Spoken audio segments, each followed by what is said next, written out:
ja e tyre për të bërë. Më fal, është nevojë. Unë kam thënë dhe tjetër, Altin, nuk e di nëse e ke dëgjuar. Do vim aty Altin, po është pak herë, vetëm një sekondë. Shiko, unë kam thënë dhe tjetër këtë dhe po e përsëris. Ka një Faqe po vëmë diskutim diellin tani. Jo. Gjinia është tani gjëja e parë që mëson në shkollë është gjinia përcaktohet nga kromozomet. Mirë, dakor. Kromozomet a bëjmë ne dot ndërhyrje në nivel gjenetik? Jo, nuk bëjmë dot. Ke X dhe Y. Këtu mbaron te kromozomet. Nuk është çështja sepse ata duan të lëvizin, ai mund të qëndrojë mashkull apo femër brenda vetes, por ai ka nevojë që të shfaqet në formë tjetër.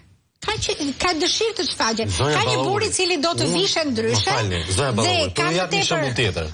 Unë dua çdo mëngjes të vi këtu para qytetarëve dhe të përdor jo atë fjalorin që përdor dhe të denoncoj jo ato gjërat që denoncoj, por që nuk kam as provat dhe kam kufizime etike dhe nuk e bëj.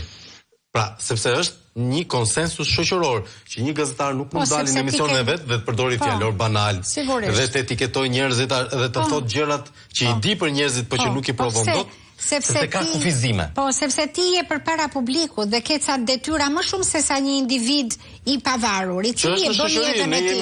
S'ka rëndësi, bën jetën e tij, që do të jetojnë në veten e tij, do të jetojnë në apartamentin e tij.